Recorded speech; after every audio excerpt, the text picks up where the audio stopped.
Arte fora da bolha.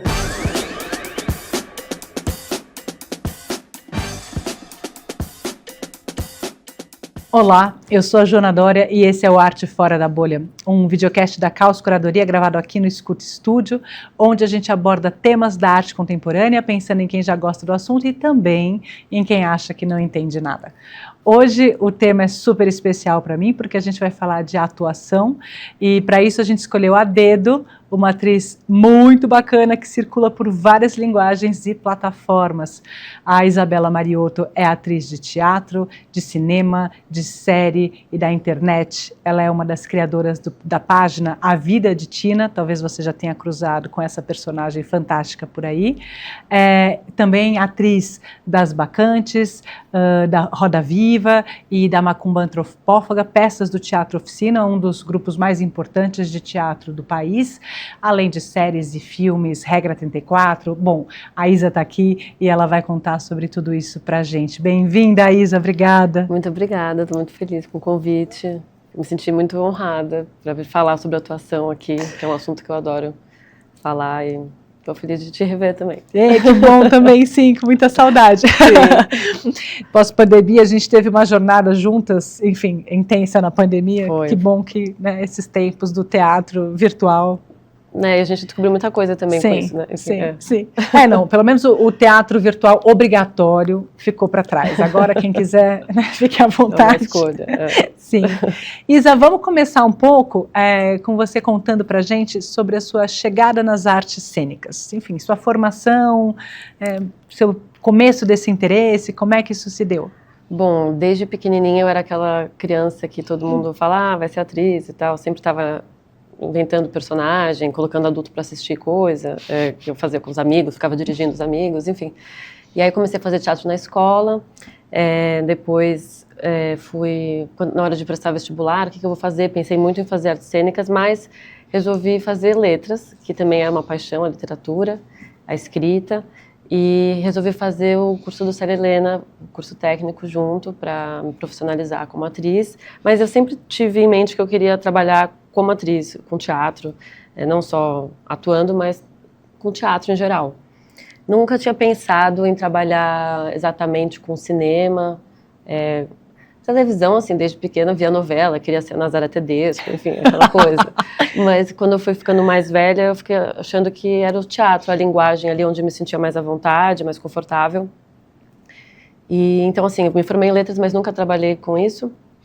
E desde os 17, 18, comecei a me envolver com grupos de teatro, a fazer peças independentes, e até que eu cheguei na oficina, que aí eu considero que foi o momento em que eu entendi, então eu realmente sou uma atriz, isso é uma profissão, é um trabalho, que eu chego aqui, eu tenho hora para entrar, hora para sair, a gente fica em cartaz, a gente ganha dinheiro com isso, porque antes as minhas experiências no teatro independente foram muito mais... a gente ganhava um dinheiro aqui, outro ali, conseguia uma oportunidade num festival, em alguma coisa, mas não era uma experiência que me parecia tão profissional, sabe? Uhum. Então, respondi a pergunta? Assim, sim, mas já abriu várias outras. Isso que é legal. Bom, eu já vou juntar com as próximas então, mas como é que você chegou na oficina?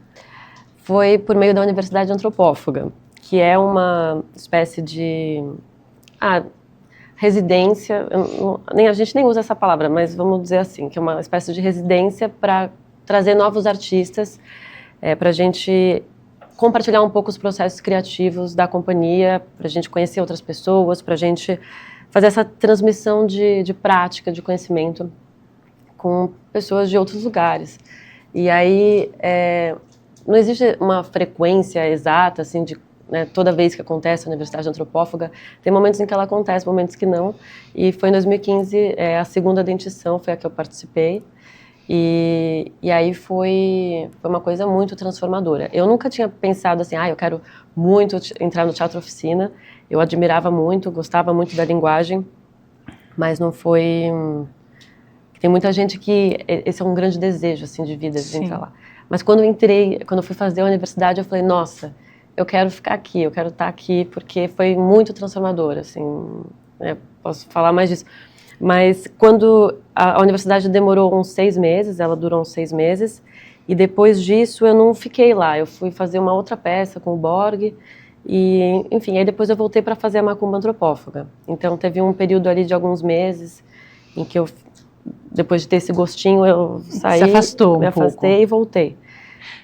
Conta então, pensando no nosso propósito, digamos assim, de ampliar, né, esses temas da arte para quem já tem familiaridade e quem não, uma coisa importantíssima da gente compartilhar com o máximo de pessoas que a gente puder e com o nosso público é quem é ou o que é o Teatro Oficina.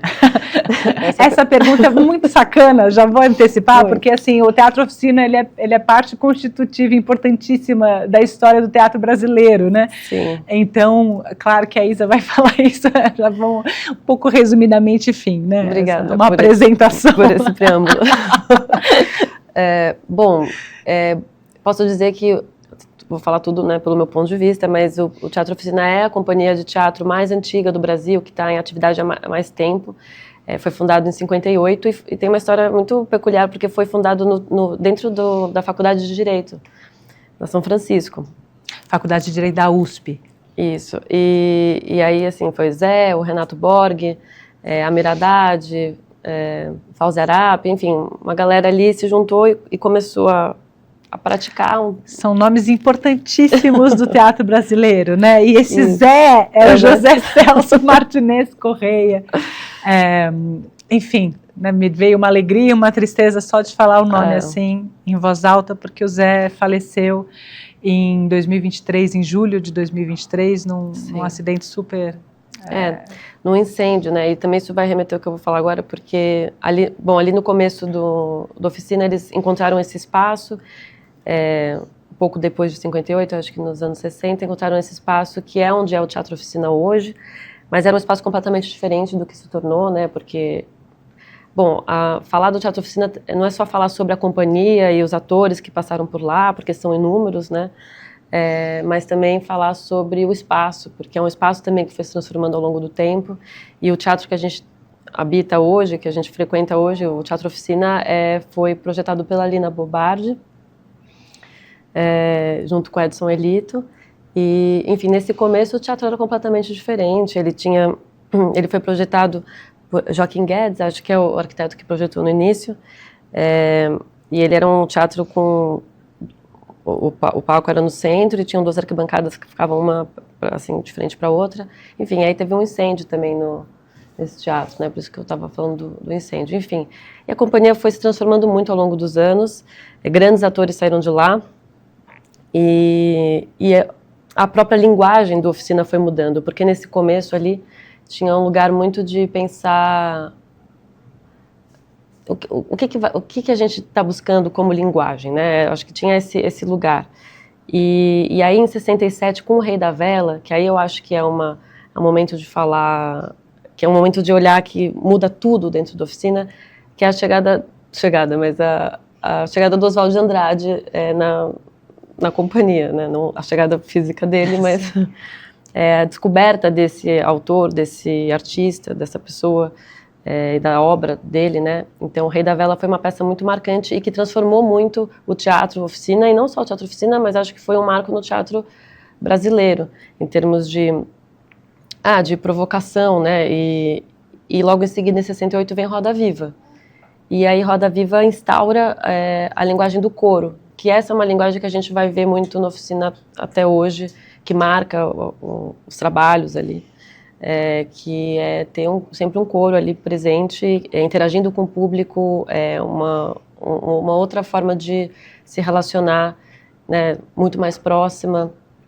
E, enfim, eu não sei se eu estou conseguindo responder. Eu me perdi na cronologia? Não, tá tudo bem. E aí, enfim, aí depois, ali no final dos anos 60, começo dos anos 70, até então, até o Rei da Vela, eu me perdi ali, mas até o Rei da Vela o que existia muito era uma tentativa de entender a interpretação. Então, o Kuznets era uma figura que estava lá pensando nisso junto com o Zé. Eles até tinham disputas, assim, divergências. E acho que isso tudo era muito enriquecedor, assim, para as pessoas que estavam ali naquele momento. Mas e aí depois, nos anos, final dos anos 70, final dos anos 60, meio 67, eu acho que começa a ter uma ruptura e muitos desses atores, eles saem da companhia. E aí uma nova companhia começa a se formar, começa a se gestar e que vai demorar muitos anos ainda para existir.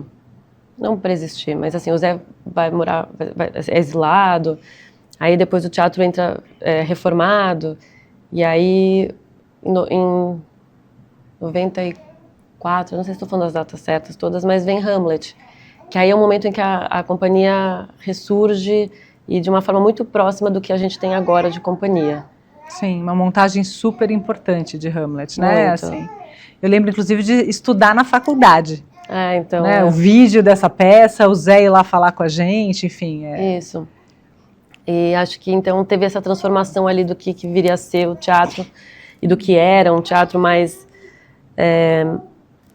não sei que palavra usar, porque muitos vão falar um teatro que era mais careta e um teatro que... Não era careta também. Era um teatro de pesquisa mais focado em outra coisa, e aí começa um lugar de pesquisa de linguagem dionisíaca e de...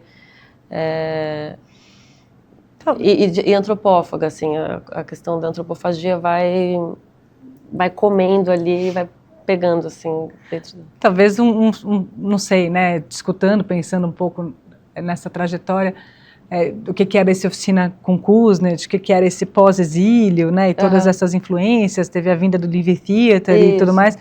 Talvez se aproximando do reconhecimento de uma linguagem ou de premissas, né, assim, próprias deste outro momento da companhia, né? Sim. Você fala, tem uma certa assinatura, digamos assim, de um fazer teatral que é meio rito, festa, crítica política, a relação com o público, a relação com a cena, a relação com a quebra, né, de certos comportamentos ou de certos parâmetros. Talvez essa espécie de jeito mesmo, né? Acho identidade é uma coisa, não sei se essa é a palavra. Mas eu acho que sim. Sim. Tem essa... É uma unidade, de alguma forma, muito plural. Não é uma coisa estanque, né? Mas é uma coisa que é fácil de reconhecer nas peças da Oficina desde então, eu acho. Desde o Rei da Vela, assim, uma coisa que foi se transformando ao longo do tempo. E... Vocês estão ouvindo? Não estão ouvindo? Ah, bom, se vocês assistiram a temporada piloto, vocês lembram que eu estava grávida. Agora esta pessoa está fazendo barulhinhos aqui na nossa gravação. Agora estamos aqui mais acompanhadas ainda do que antes para retomar esse nosso papo com a Isa. Chegando nessa questão da linguagem, da oficina, que foi se estruturando, né? Isso. E esse encontro com Oswald Andrade. Sim, eu acho que foi uma coisa que foi determinante na história ali da companhia. E para mim, assim, falando também da minha chegada lá, foi justamente dentro dessa linguagem, porque era macumba antropófaga. A gente estava... É uma transformação, uma deglutição do manifesto antropófago em teatro, em rito, enfim... Então, tem um lugar que a minha entrada ali foi muito, também procurando entender o que é essa prática antropófaga, né? E tem uma coisa ali na Oficina que é muito de uma... Tem vários pontos assim, da antropofagia que são vividos de fato ali dentro, né? Então, a primeira coisa que eu acho a mais maravilhosa é a sacação de que o inimigo é muito poderoso, de que a gente aprende muito com o antagonista, né? Então, sei lá, um exemplo, assim, dentro das peças do Zé, a gente sempre colocava o Silvio Santos em cena, que era o grande inimigo, assim, digamos, a gente chamava de o inimigo sacro, né, como o Oswald fala. Só explicando também a questão do Silvio Santos, porque ali ao redor do Teatro Oficina existe um terreno que era do Grupo Silvio Santos, e agora, finalmente, depois de mais de 40 anos de luta, a gente conseguiu transformar, a gente enquanto sociedade, digo, não só enquanto companhia, Teatro Oficina, enfim, transformar num parque, o Parque do Rio Bexiga, e finalmente isso vai acontecer. Então, existe essa disputa por esse terreno, e o Silvio Santos se tornava muito um personagem, assim, dessa história, e a gente colocava ele em cena, né? Então... essa coisa de aproximar e de transformar o que é tabu em totem, né? Aquilo que teoricamente poderia ser a gente falar mal do santo, não sei o quê, ele se transformava em alguma coisa. Então, tem um lugar da linguagem na oficina, da gente pegar a vida e colocá-la em cena, e a cena também ser vida, a cena ser uma projeção do que a gente quer no mundo, né? Então, esse é um ponto, assim, né, que eu estava falando transformar o tabu em totem, ou de se aproximar do antagonista e de descobrir muito com isso.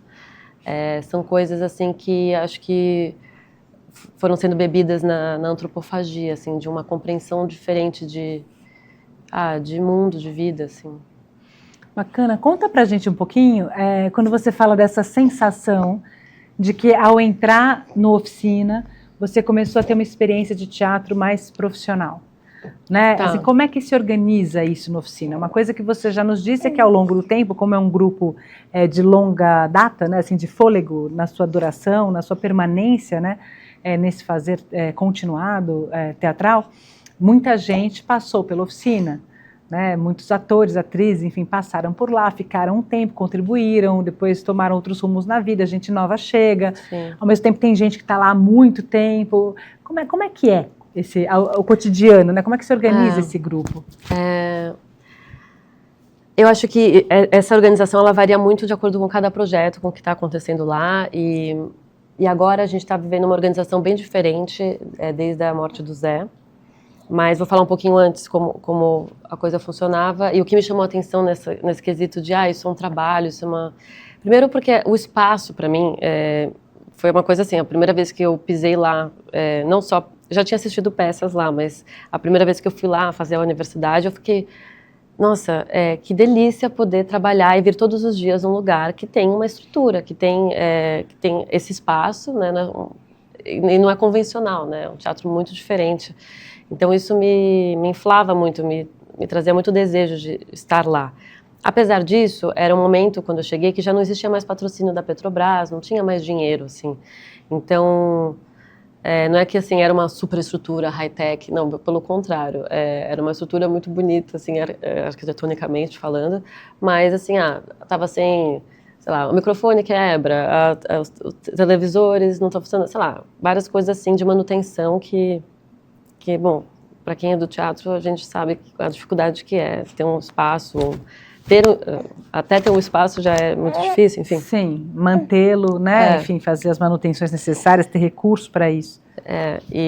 Mas, enfim, essa foi a primeira coisa que me chamou a atenção, foi, tem um espaço, tem um lugar e ele é lindo. E, além disso, a sensação de que existe uma companhia, que existem pessoas, gerações, como você estava falando, existem pessoas de várias idades, existe um rigor, um comprometimento com o horário, com os ensaios. Então a gente ensaiava de segunda a sábado, das 6 à meia-noite. Uau! Então, assim, tem um lugar de um sacerdócio também, que aí não não diria que é tão profissional, mas tem um lugar de... eu tenho que estar aqui, eu tenho que fazer isso, isso vai acontecer, eu vou ficar aqui nos ensaios durante todo esse tempo. Era um trabalho mesmo, um trabalho. Isso uma loucura, né? Uma loucura a gente falar isso, né? Assim, porque, de fato, no contexto das artes cênicas, do teatro independente especialmente, no Brasil, essa condição de trabalho todos os dias, várias horas, num espaço próprio, num trabalho coletivo, né, que tem ali os recursos cênicos, ainda que, em geral, mínimos, mas necessários, né, para uma experimentação cênica e tal, é raro, né? É raro. Justamente. E até que chegou num ponto que, quando eu já estava fazendo Roda Viva, tinha momentos até que eu falava assim, eu estava em casa, eu precisava ir para o teatro e falava assim, nossa, eu não queria trabalhar hoje. E, sendo que antes, né, de tudo isso, eu falava, nossa, eu só queria poder ter um trabalho para fazer, uma peça, um projeto legal.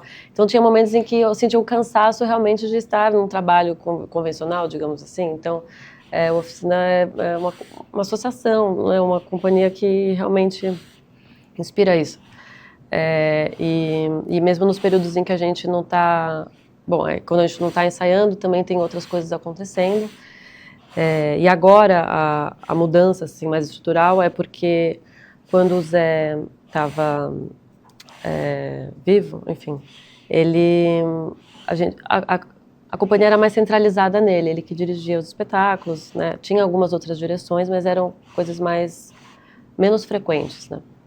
E um pouco antes dele morrer, já começaram a aparecer outros projetos de outros atores, atrizes lá de dentro que começaram a dirigir seus próprios espetáculos e realizar outras coisas lá dentro, o que foi um movimento muito interessante, assim,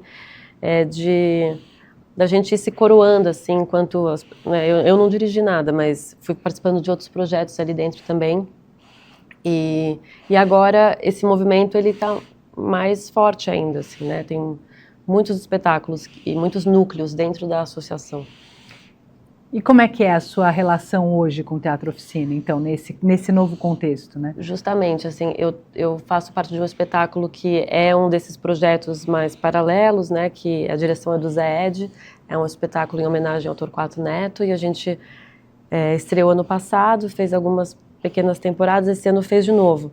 Mas eu não estou, hoje em dia, muito no cotidiano da companhia, estou sempre a par, sempre sabendo, assim, do que está acontecendo, o que vai entrar em cartaz, enfim, porque é um pouco difícil também falar, para todo mundo que passa por ali, eu acho que tem uma certa dificuldade de falar, eu não sou mais do Teatro Oficina, é uma coisa que permanece, assim, né?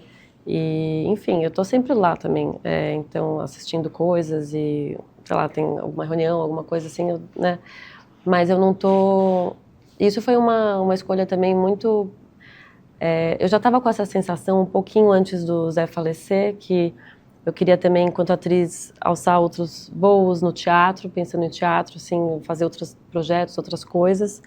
E aí a morte dele foi uma coisa que me bateu de uma maneira muito forte, bateu em todo mundo, né? E aí eu falei, talvez seja um momento também de entender que...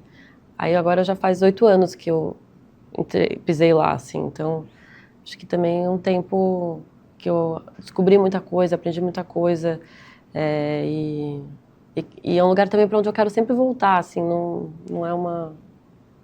Não é uma ruptura, né? Eu acho um pouco difícil pensar em ruptura lá. Talvez um deslocamento, né? Exato. Assim, Boa palavra. Não rompe, enfim. Eu ia seguir, então, para as outras coisas, mas tem algo que para mim é intrigante, porque você traz isso na sua fala, e eu lembro também de ouvir um ator contando que ele veio, sei lá, de Pernambuco para São Paulo por causa da Oficina. Né, passou os Sertões, acho que foi na época dos Sertões, que teve uma circulação da peça, e aí foi parar em Pernambuco, e o cara assistiu e falou, é isso que eu quero, assim, não é do teatro, né, é da vida, assim. Então, não é a primeira vez que eu escuto, né, alguém que tem essa vivência da Oficina, falando dessa transformação tão profunda, tão radical, que extrapola um pouco, ainda que seja, né, um contexto, como você disse, o primeiro contexto profissional que eu senti, né, que a minha prática teatral era profissional, você diz, que você tenha vivido, a experiência e o vínculo extrapola o que a gente entende como um vínculo profissional, nesse sentido. O que é isso? Na sua visão, assim, que é algo que talvez, né, perca um pouco a fronteira, essa relação entre arte e vida,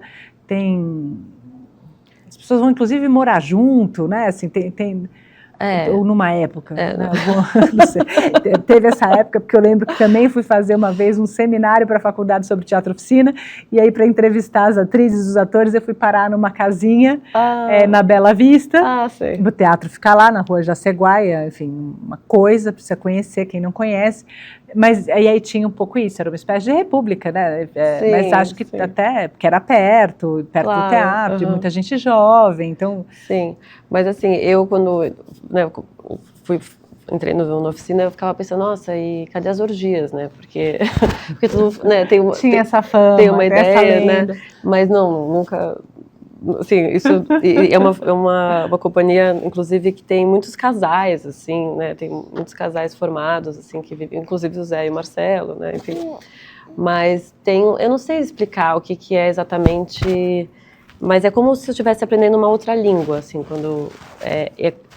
E tudo que eu já sabia de atuação, de atriz, tudo isso é importante, mas é uma outra linguagem mesmo, outro idioma, então...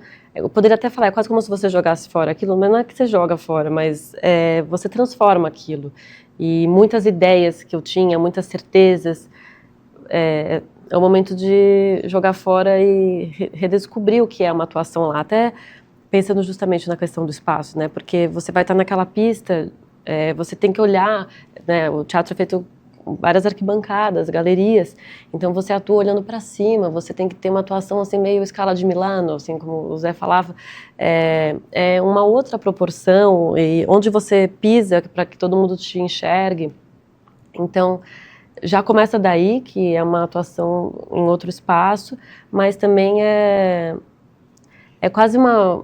Tem um lugar dessa coisa do rito, que é como se o espetáculo fosse uma bruxaria mesmo para alguma coisa acontecer. Então, é muito intimamente ligado à arte e vida, mas a questão política também, assim, do que a gente está falando, do que a gente está agindo. O texto, a fala, a atuação é uma atuação... Não é uma representação, é uma atuação de vida, assim, né? Enfim, eu não sei explicar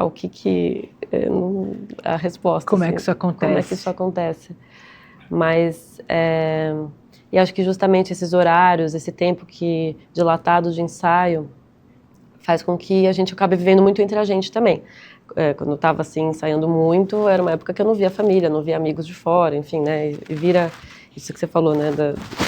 Sim, é tudo muito intenso, né? Muito. E acho que no Teatro Oficina, pelo menos aí do ponto de vista de público, né? Não sei dos bastidores, mas essa dimensão do coletivo, apesar da gente ter uma certa cultura de difundir, né, com muita frequência, prioritariamente o nome dos diretores ou das diretoras, enfim, mesmo quando a gente está falando de teatro de grupo em São Paulo ou no Brasil, muitas vezes você fala, bom, é teatro de grupo, mas todo mundo sabe o nome do diretor, né? Enfim, mas né, isso é muito comum. Muito. Mas no Teatro Oficina, no caso, é um grande coletivo, grande no sentido da dinâmica, da convivência, da intensidade, mas também em termos do número de pessoas, pensando no teatro, né, que não é, sei lá, comercial ou musical, que aí você consegue ter um número grande de atores envolvidos, Exato. atrizes, mas pensando, né, num teatro de grupo mesmo, é um grupo numeroso, né, tem essa dimensão do coletivo também. É volumoso. É muita gente. E isso sempre foi uma característica, assim, né, sempre não lá atrás, assim, mas né, desde lá, 30 anos, vamos dizer assim. Bacantes, é um elenco gigante, as milhares de bacantes que tem, enfim. E eu acho que isso é uma defesa do teatro, né? A gente vai fazer com muita gente. Então, quando vai precisar de dinheiro, vai pedir dinheiro, não pode cortar elenco, não pode cortar gente. Não, a gente vai fazer com isso, porque a linguagem desse teatro é com coro, é gente em cena, é muita gente. É gente mesmo, e isso eu acho bonito, assim, porque cada vez mais a gente também está... Eu mesma estou ensaiando um monólogo agora, mas Estava afim, de fato, de alçar outros voos, né? Vou sair desse coro da oficina, desse trabalho em coro, não do coro em si, e fazer um monólogo. Mas a coisa do monólogo eu estou falando, brincando também, porque agora tem um monte de monólogo acontecendo, mas eu também fico achando que é uma questão conjuntural e sem dúvida, de dinheiro, porque Sim. A gente precisa criar formas de pagar os projetos que a gente quer fazer e fazê-los, né? Sei lá. Sim, sem dúvida nenhuma. É uma circunstância desabada, né? Tem a circunstância dada nesse caso, enfim. Sim. Enfim, apesar de ser, como fala, né, o ator, a atriz, em geral, no teatro não ganhar muito, né? Assim, é de fato um trabalho custoso nesse sentido, né? Então, falar, vou ter um elenco de 10 pessoas é maravilhoso, mas é cada vez mais raro.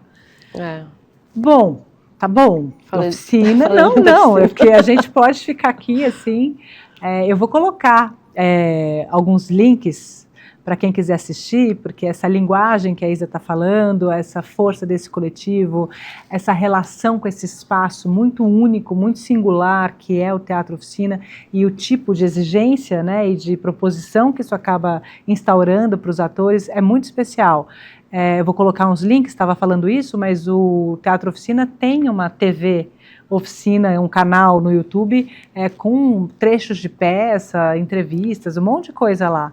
É bacana, né, de conhecer também. Tem peças e ver inteiras. O que tá, e ver o que Cacilda tá lá, tem coisas... Tem Tem vários trechos dos Sertões, tem muita coisa.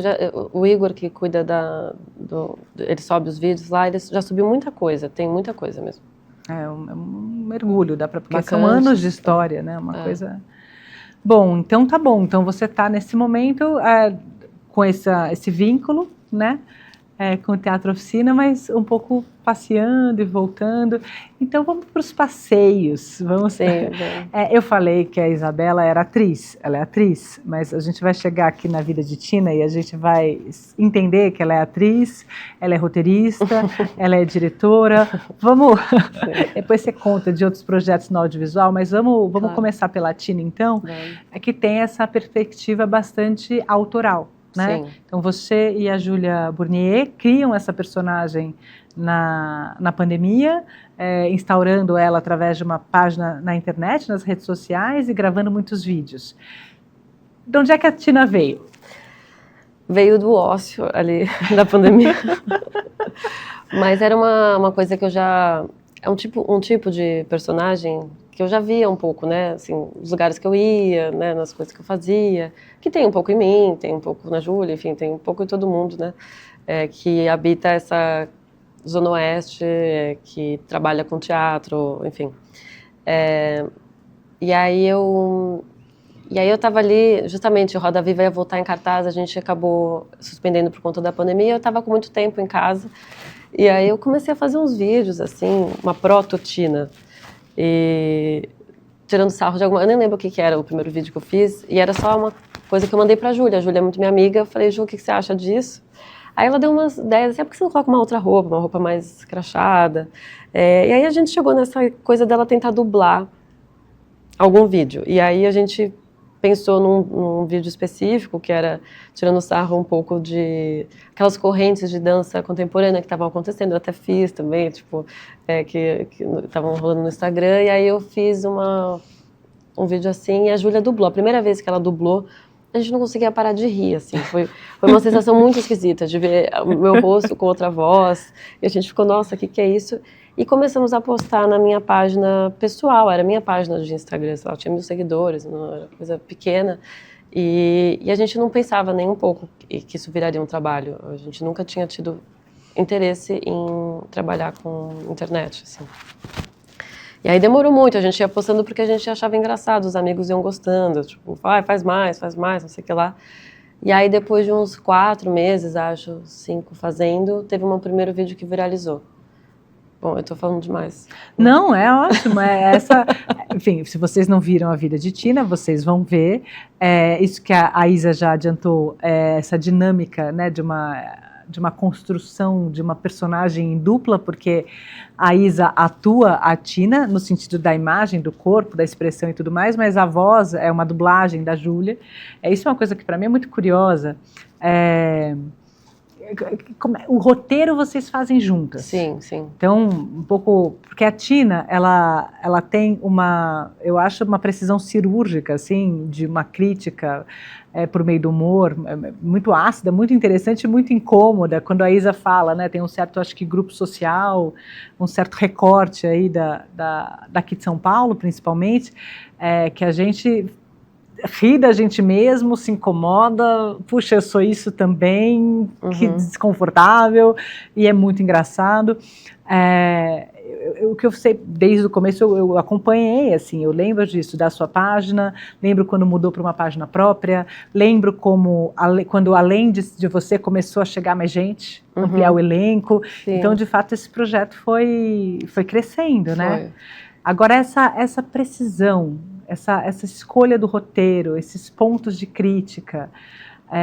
Nossa, eu fico assistindo, toda vez que eu assisto, eu falo, elas conseguem pegar tão bem, assim, o objeto da crítica.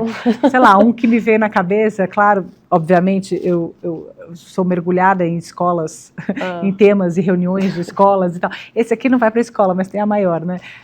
A da escola... Elas fazem uma reunião de familiares da escola, junto com a professora e a coordenadora questão. Enfim, né, tem... Não sei, eu fiquei pensando isso. Como é que vocês chegam nos roteiros, né, nessa construção? A gente... Bom, a gente faz... Pra gente fazer um vídeo, ele demora um pouco. né? Não é como qualquer criador de conteúdo que liga a câmera e faz uma piada, e, né, que também já é um super trabalho, mas é que o nosso trabalho demora mais. Então, a gente faz uma reunião de roteiro, e nessa reunião a gente levanta temas que estavam passando na nossa cabeça durante a semana, né? Eu, sei lá, eu fui num lugar e vi uma coisa que eu falei, nossa, que absurdo que a pessoa falou isso. E agora, desde que a Tina existe, eu tenho uma autoconsciência, né, do que eu falo, mas também um alerta para quando as pessoas falam alguma coisa muito absurda. E eu já anoto, assim, estou no meio de um rolê, assim, anoto. Caderninho da Tina, sempre... Ai, meu Deus. Então, mas assim, eu acho engraçado, né, que eu fico, né, necessariamente só com um olhar crítico, não, porque eu também falo muita besteira, né?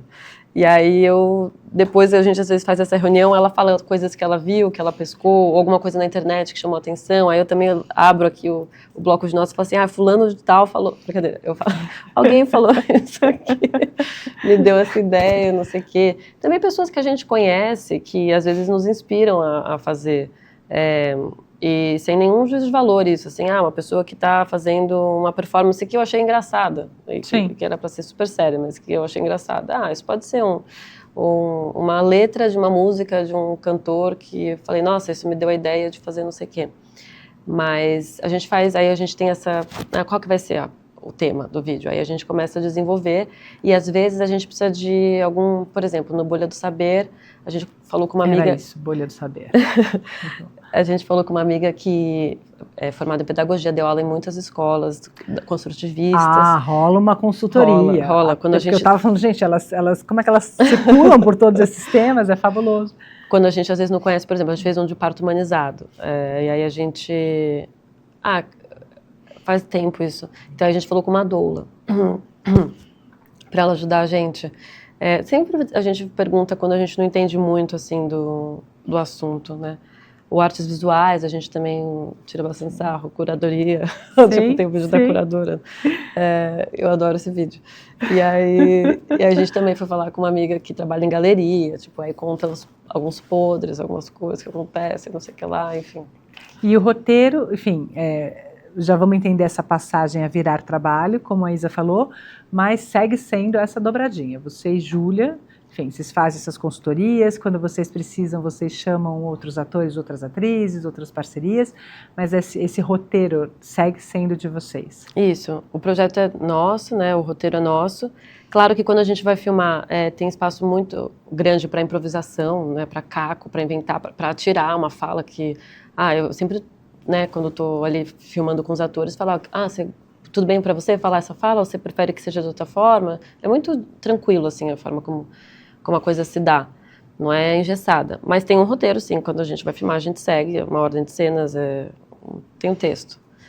E aí, depois que eu filmo, porque a Júlia não mora aqui, né, ela mora em Nova York. Então a gente faz tudo isso à distância. Então, na hora de filmar, na hora de produzir o episódio, eu vou atrás das coisas, a gente precisa filmar em tal local, aí eu vou atrás do local, precisa de tantos atores, de não sei o que lá, faço isso, e aí na hora de filmar, filmo, e aí eu mando o material para ela. Ou seja, você que está nessa produção ativa aqui em São Paulo, porque as filmagens acontecem aqui e ela dubla depois. E ela edita. Ela edita. Ela passa horas editando, é um trabalho grande, árduo, e dubla. E aí depois eu coloco a trilha, sempre penso a música, e depois a gente posta. Então vai um tempo, são dias. É bastante coisa, é muito diferente disso que você estava dizendo, que a gente abriu uma câmera aqui e...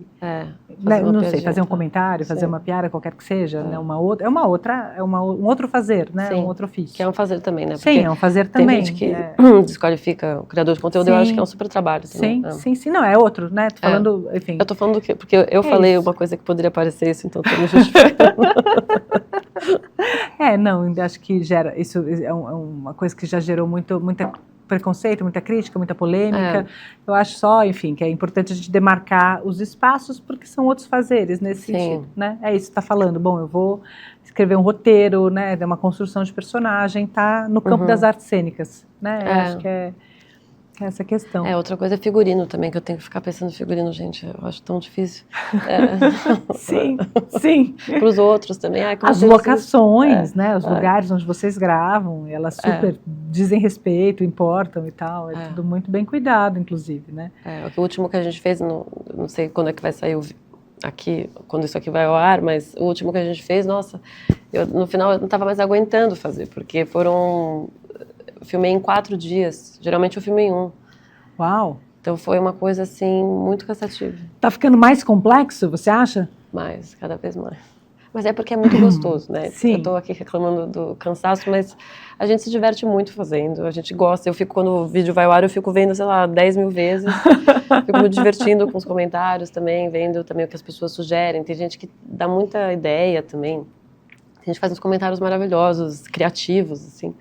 E é assim, é isso, é muito, assim, tem que ser divertido, porque de outra forma não teria por que fazer. A sensação assistindo é que vocês se divertem demais, demais. Que bom. A gente se diverte, e eu já falei, a gente se diverte e sente um certo...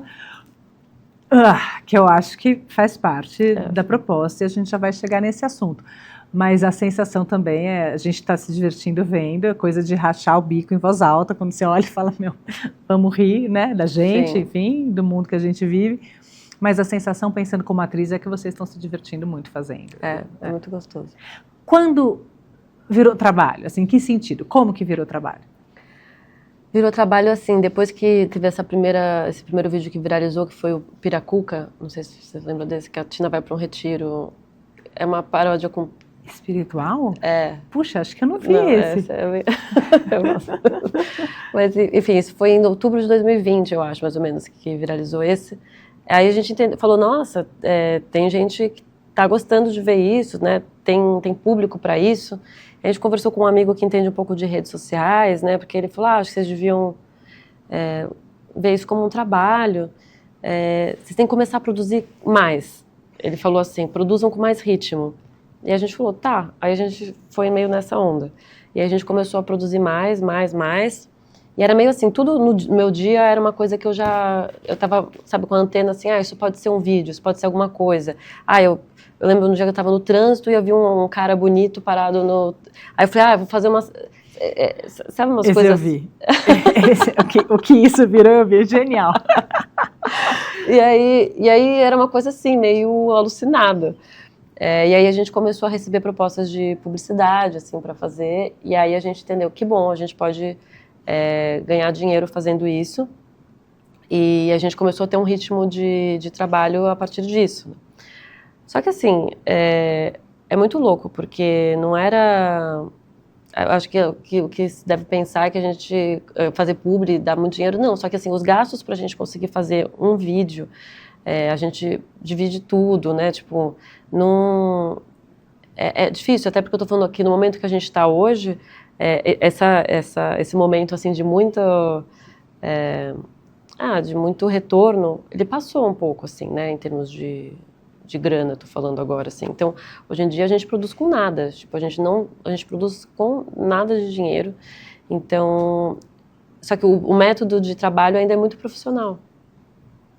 É muito profissional, porque é isso, a gente tem os atores que vão chegar e a gente tem o lugar, a gente tem que cumprir um cronograma, porque a gente tem o nosso próprio cronograma, né, de como fazer as coisas. Então é um trabalho, só que é um trabalho que dá pouco retorno, assim. Meu sonho é que a gente pudesse fazer isso com muito dinheiro, porque realmente, assim, sem falsa modéstia, eu acho que a gente desenvolveu o trabalho num lugar que, sei lá, a gente tem várias locações num vídeo, a gente tem várias pessoas envolvidas, a gente consegue produzir isso de uma semana para outra. Imagina se a gente tivesse... Qual o tempo médio dos vídeos? Agora não estou lembrando, assim. A gente sempre tenta fazer, assim, 1 minuto e meio. Agora a gente está fazendo uma...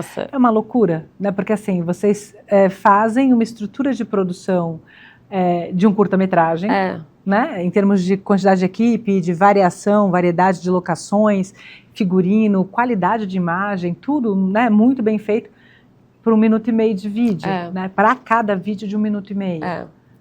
É uma loucura. E aí, uma loucura maravilhosa. Sim.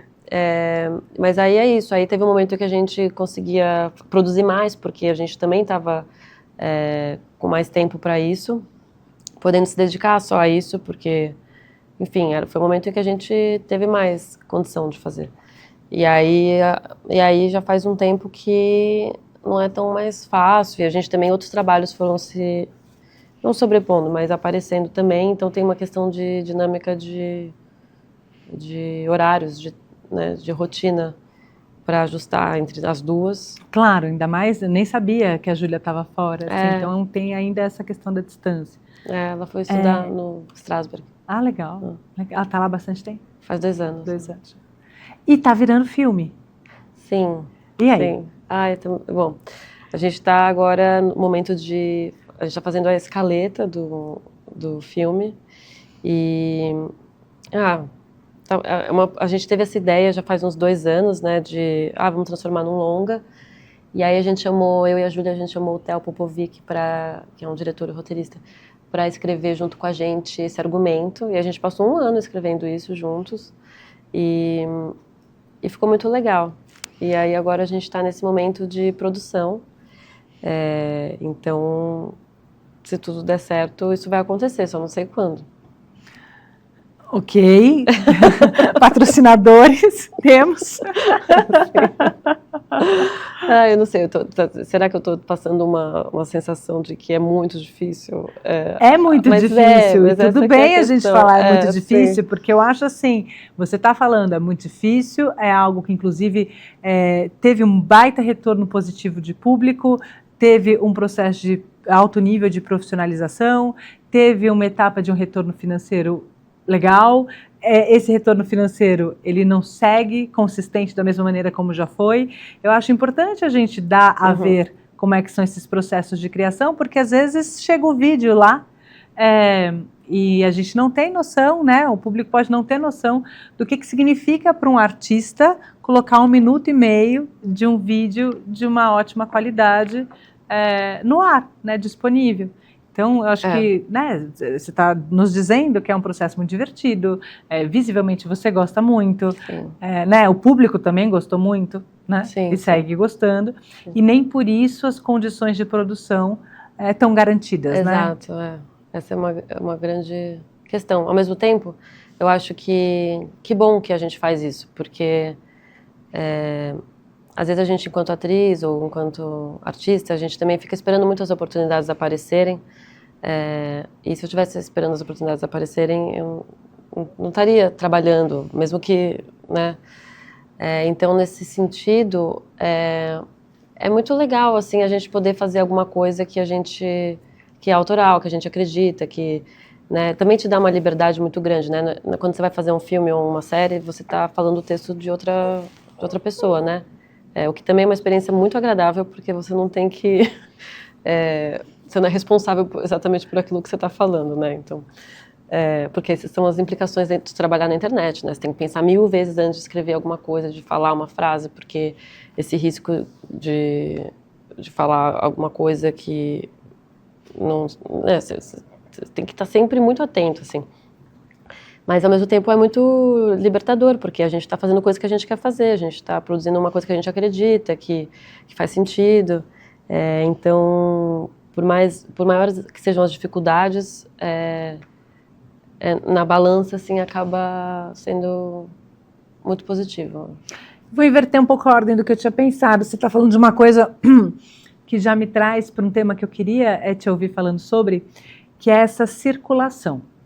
Em que sentido, né? Então, você estava contando para a gente da sua experiência com teatro oficina, um teatro de grupo, está contando de um projeto autoral seu, que se deu na internet, você está fazendo bastante audiovisual também, né, entre séries e filmes, e alternando essa função, digamos, enquanto atriz criadora, atriz, produtora, diretora, roteirista, né? O caso da vida de Tina, esqueci alguma coisa, figurinista, produtora, eu falei, tudo, né? Então, fazer tudo para que a sua ideia e da Júlia saia do papel e aconteça. Isso é um contexto de trabalho muito diferente do que ser chamada para gravar um longa-metragem, por exemplo, para fazer uma série. Você já antecipa um pouco um certo prazer né, em poder, digamos, passear Sim. por esses contextos de trabalho. Eu também acho que isso é um alívio, né? Assim, é bom você estar num lugar onde você produz e contempla os seus desejos, as suas ideias. Também é bom ser convidada, né? Bom, porque aí tem alguma coisa da produção que ela anda, né? Sim. Você vai estudar seu texto, você chega lá, o É figurino ótimo. foi escolhido, o cenário está montado, alguém cuidou da produção, né? Muito legal. É ótimo. A direção. Como é que você vive as particularidades, assim, desses ambientes, dessas diferenças? É uma coisa que no começo me chamava a atenção, assim, no cinema, quando eu comecei, sei lá, a fazer curtas, mais nova. Nossa, tipo, eles não me deixam fazer nada, né? Tipo, a atriz tem que ficar parada, não posso nem pegar uma água que já tem alguém para trazer a água, enfim. Mas hoje eu vejo como isso de alguma forma, faz sentido, né? Porque, por exemplo, esse último episódio eu estava filmando da Tina e eu estava assim, eu estava tipo com mala, com figurinos na mão, com o cabelo assim para cima, desesperada e tendo que, tipo, daqui a pouco, dali 2 minutos, tá atuando, né? Então, tem um lugar de um cansaço e de estar com a cabeça a mil, pensando em questões de produção, o ator tá chegando, não sei o que, não preciso pegar não sei o que, vai cair a luz, eu preciso correr aqui. Que aí você acaba deixando de prestar atenção na atuação. Então, nesse sentido, num set de cinema, de televisão, é muito gostoso isso, né? De você estar ali para fazer uma coisa específica e poder se focar naquilo, né? As dores e as delícias de cada lugar, né? E essa coisa do texto também é gostoso ter um texto que é uma outra coisa, e você vai dar vida para aquilo que você nem sabe exatamente de onde surgiu, né? E uma certa liberdade de... é um personagem, não é? Porque na Tina, a gente, mesmo que seja uma personagem, nós somos as responsáveis pela personagem, pela criação dela, né? Então, não sei. Tem algo diferente também que me chama a atenção, não sei como é que é isso para você, porque a Tina é uma personagem que pode existir para sempre, sei lá, né? Enfim, vocês que vão decidir quando é que isso acaba, quando é que isso não acaba, Sim. Enfim, mas é diferente, você vai gravar um filme, por exemplo, com um roteiro que tem uma espécie de arco, trajetória, Sim. Enfim, história, começo, meio e fim, definidos, por mais que seja mais aberto, Sim. e qualquer que seja a questão, aquele projeto, você está pegando ele num certo todo, né, na íntegra. Essa personagem que ela pode ficar aqui, assim, né, em você, com você, convivendo com você, indo para todos os lugares, pensando um novo episódio, talvez seja uma relação com essa experiência da atuação diferente, né? Uma relação bizarra. Você viu A Substância? Qual que é a Substância? O filme da Demi Moore? Não vi A Substância, não vi ainda. Pode dar spoiler? Não, pode? Pode. Não vai contar o final, mas um spoilerzinho pode. Não, mas é só que me lembrou, assim, porque tem uma disputa interna dela com ela mesma. É basicamente isso, o filme. E aí, quando eu estava assistindo o filme, eu até pensei nisso em relação à Tina, que não é uma disputa, mas é que, tipo, ela tá sempre aqui, assim, né? Então eu tô sempre pensando, justamente o que eu estava falando, eu tô num lugar e aí alguém falou alguma coisa, ou aconteceu uma situação, eu já tô pensando que isso poderia ser usado na personagem. Mas, para além disso, muitas pessoas me reconhecem como Tina, né? Tipo, elas me chamam de Tina. Então... Pela rua, nos lugares... E o que eu acho engraçado é porque também tem uma expectativa de que eu seja muito extrovertida e muito divertida como uma personagem, tipo, divertida acho que até posso ser, mas muito histriônica e tal, e eu não sou assim, né? Então às vezes rolam, nossa, quem que é essa pessoa? Mas é muito engraçado porque esses limites da realidade, da ficção, eles se diluem de uma maneira que eu não imaginava, assim, porque teve um dia que uma mulher me abordou e ela primeiro achou muito estranho que a minha voz era essa. Isso acontece bastante, né? Porque estão acostumados a ver minha cara com aquela voz, da Júlia. Não, sim, essa é a minha voz. Prazer, eu sou Isabela. Ela falou, como assim? Seu nome não é Tina? Eu falei, não. Ela falou, mas você não tem aquele bar que é dentro de uma marcenaria? Você não tem... Não sei, ela foi falando de coisas que a Tina fez nos vídeos e realmente achando que aquilo era verdade, assim. Então, qual que era a pergunta? Nem lembro, mas assim, me lembro... Essa diferença da relação com a personagem. Num filme, numa série. Numa série, e essa perspectiva de que a Tina, ela vai durar enquanto você quiser, né? E ela pode ir crescendo com você. E é uma coisa que eu acho que é um personagem que colou, assim, né? Diferente num filme ou numa série que como tem esse encerramento, né? Depois que você filma, o filme estreia, a série estreia, e depois de um tempo as pessoas não estão exatamente mais observando isso, né? A Tina está sempre em cartaz, sempre em cartaz. É isso, essa é a imagem, sempre em cartaz, sempre em cartaz. Essa situação. Então é legal e ruim, né? Tipo, uma temporada infinita. Bom, deixa eu te perguntar uma coisa, então, em relação ao humor. Isso que você fala, né? As pessoas, enfim, veem a Tina na internet, me encontram por aí e, oi Tina, não sou a Tina, sou a Isabela e não sou essa pessoa histriônica, como você diz e tal. Essa linguagem do humor é algo com o qual você se identifica há bastante tempo? Assim, não, mais ou menos. Eu acho que foi na oficina mesmo que eu saquei que era uma coisinha, sabe? O Zé me colocou para fazer personagens mais cômicos e eu fui entendendo que era um lugar confortável e gostoso Mas eu sempre fui uma pessoa que gostava de fazer as pessoas rirem, assim, numa conversa de bar, assim, uma conversinha qualquer, assim, sei lá. Mas nunca tinha entendido que eu seria uma atriz que transitaria super na comédia. Mas é aquele clichê, assim, de atriz ou ator cômico que quer fazer um grande personagem sério e dramático, e os atores dramáticos falam assim, os melhores atores são os que fazem comédia, porque eles fazem tudo e tal, enfim, aquela coisa, né? Sim. Mas aí acho que esse lugar do humor, ele apareceu mais para mim forte de ser um campo de pesquisa mesmo na oficina. Legal. Então isso, enfim, na Tina você já tinha uma relação constituída com essa linguagem. Talvez a ironia, assim, como uma coisa que já me pegava desde sempre, assim. Você tem dado curso, né? Como é? Fica a dica, quer trabalhar a sua ironia? Eu inventei isso aí, porque era uma coisa que eu me interessava em pesquisar, e é uma coisa que a gente faz muito na Tina e tal. E aí eu bolei um negócio ali, assim, que é um curso prático, mas que também tem um lugar de discussão, assim, com referências para pensar mesmo o que seria uma linguagem irônica no teatro e também pensando na internet, no audiovisual, sei lá, também trago referências nesse lugar. E é um curso que eu dou para qualquer pessoa que se interesse, não precisa... Entendi, não precisa ser ator, não precisa ser atriz, não tem eu coloco interessados em dramaturgia e em atuação. Legal. Nesse campo, a gente tem uma pergunta do público.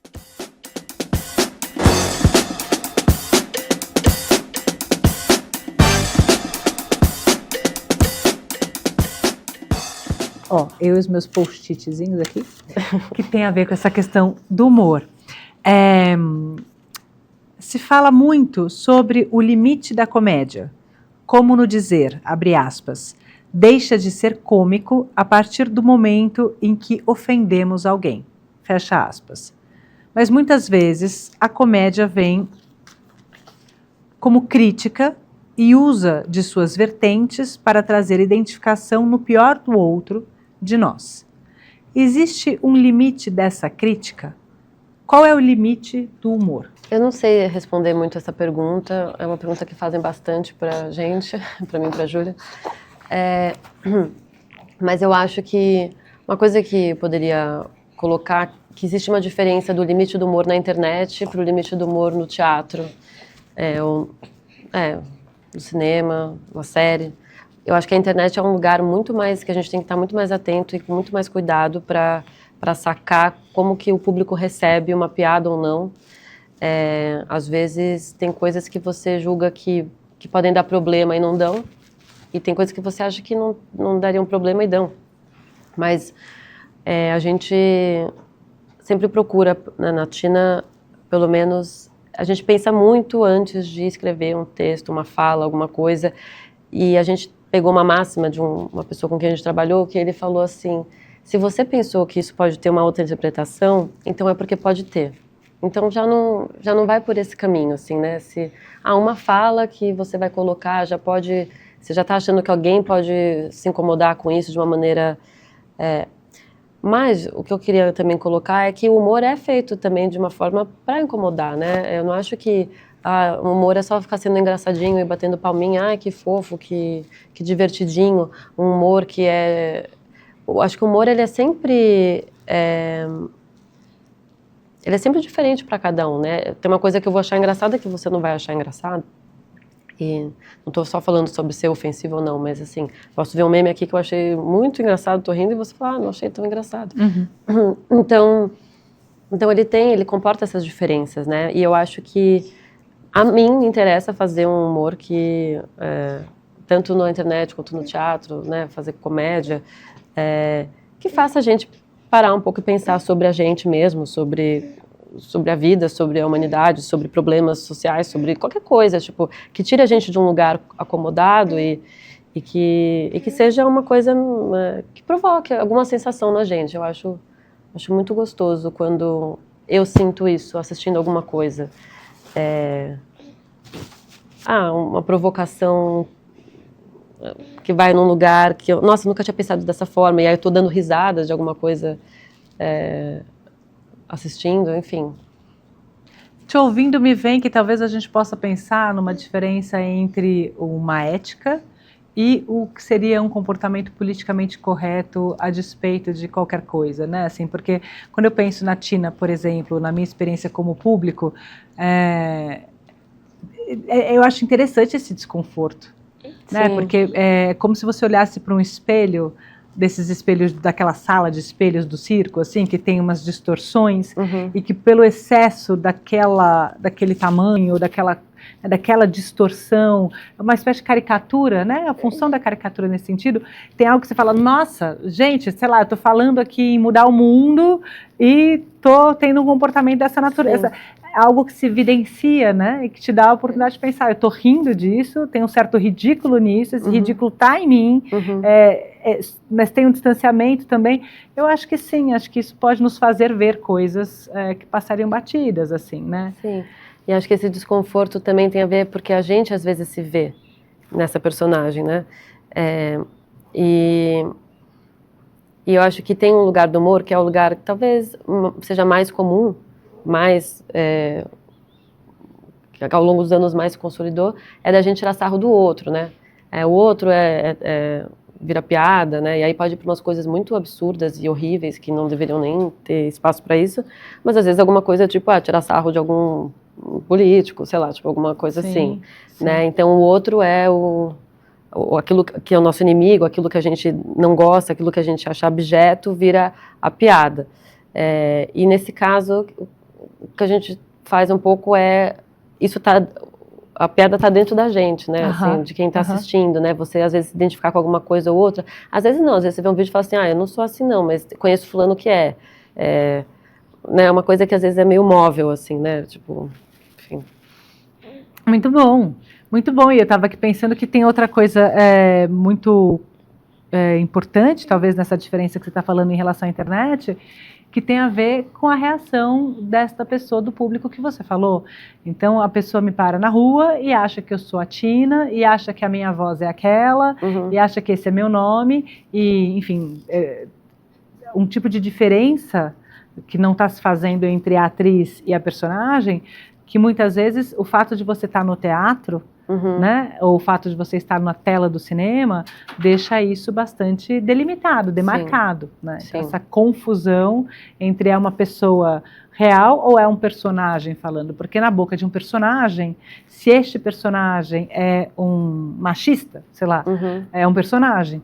Né? E aí talvez a gente tolere este personagem dizer isso, claro, porque inclusive a gente vai falar, ele é um machista e esse personagem, enfim, ele faz parte dessa história, a gente quer que aconteça tal coisa, enfim, é diferente de pensar nas relações da vida real, por assim dizer, e a internet pode ser um campo bem profícuo para essa confusão, né? Assim, é o que você falou, tem um que está abrindo a câmera para falar uma opinião sobre algo que aconteceu no dia e a outra está abrindo a câmera para fazer a Tina.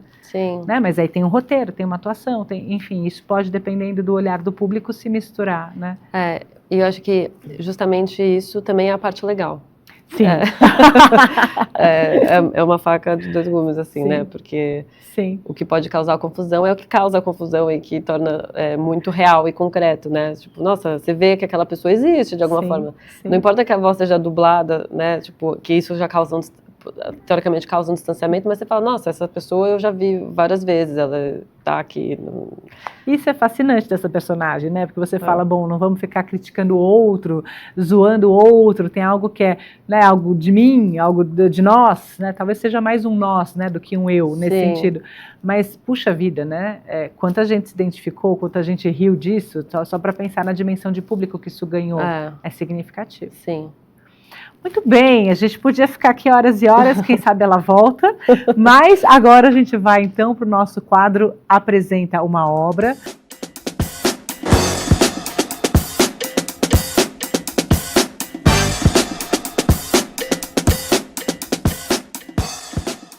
Bom, eu pensei bastante, porque fiquei na dúvida, sou uma pessoa super indecisa e tal, mas eu pensei numa pessoa que eu amo e que até fiquei... Ai, só falo dele, mas eu vou falar dele, que é o Nathan Fielder. Eu não sei se você conhece ele. Ele é um comediante canadense, que é diretor, ator, roteirista, e ele fez, anos atrás, uma série chamada Nathan For You, que eu vou falar de 3 trabalhos dele. O Nathan For You era uma série em que ele... muito engraçada, que ele vai atrás de estabelecimentos, de empreendedores, de pessoas que têm negócios, e ele vai tentar ajudar esses negócios, essas pessoas ganharem mais dinheiro, os negócios se desenvolverem e tal. Só que ele tem ideias estapafúrdias e as pessoas bancam, as pessoas compram. Então, ele vai numa loja de frozen yogurt e ele fala, para você conseguir vender mais, isso aqui está vazio, você precisa fazer o sabor de cocô. Então, eles desenvolvem o sabor de cocô, ele vai até o laboratório desenvolver, ele chama pessoas que vão provar o sabor de cocô e falar se o sabor de cocô vai ficar bom ou não. E aí ele consegue implementar isso, e aí é uma fila gigantesca, imensa, que se coloca na frente do... Dá certo. Dá certo.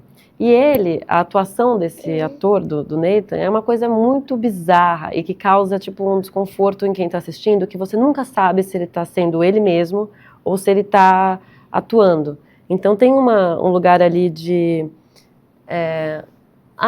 não saber se é ficção ou realidade, se ele é esquisitão daquele jeito ou se ele é um personagem que ele cria. E esse lugar assim me interessa muito, assim. Então tem vários episódios, cada um é mais estapafúrdio que o outro. E aí depois ele faz uma série na HBO que chama O Ensaio, que essa é mais maluca ainda. Eu nem vou falar dessa série, é muito maluca para explicar, mas eu vou falar da terceira série.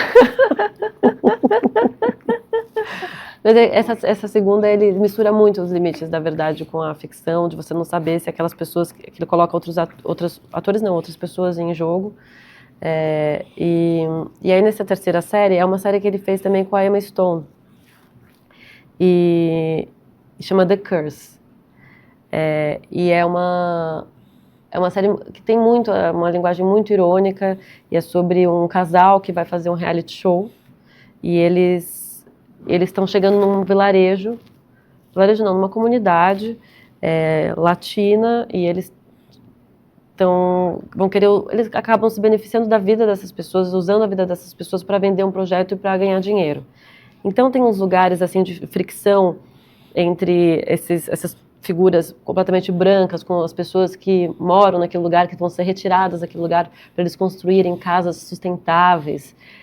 Então tem um lugar que também me apetece, assim, pelas críticas que a gente faz na Tina, mas tem um lugar de interpretação, assim, de atuação, que me pega muito, porque é um dizer um absurdo com uma cara de completa verdade, naturalidade, né? De você falar, não estou acreditando que isso está sendo falado, que isso está acontecendo. E ele tem muito isso nele, o Nathan, assim. E a série, ela vai para um lugar muito... É uma série de ficção, em relação a essa primeira que eu falei, que é mais borrada a coisa. Essa é uma série de ficção, mas uma interpretação muito complexa. Puxa, não conheço. Eu fiquei procurando aqui. Eu te mostro Mas a cara não dele. conheço, vou atrás. É muito Vou bom. atrás, muito bom. Bom, a gente encontra Netflix, o que é? O Nathan For You tem alguns episódios no YouTube, mas tem streamings.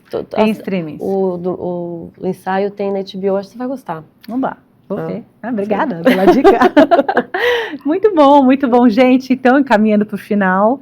Isa, muito obrigada pela presença, Obrigada. pela conversa, pela dica, por todo o compartilhamento com a gente. Estarei esperando, então, a vida de Tina nas telonas e a estreia do monólogo. Sim. Obrigada, Jo, adorei estar aqui também, com o Francisco também. Sim, Francisco participando aqui, isso não estava no roteiro. Obrigada. Obrigada. Até já, gente.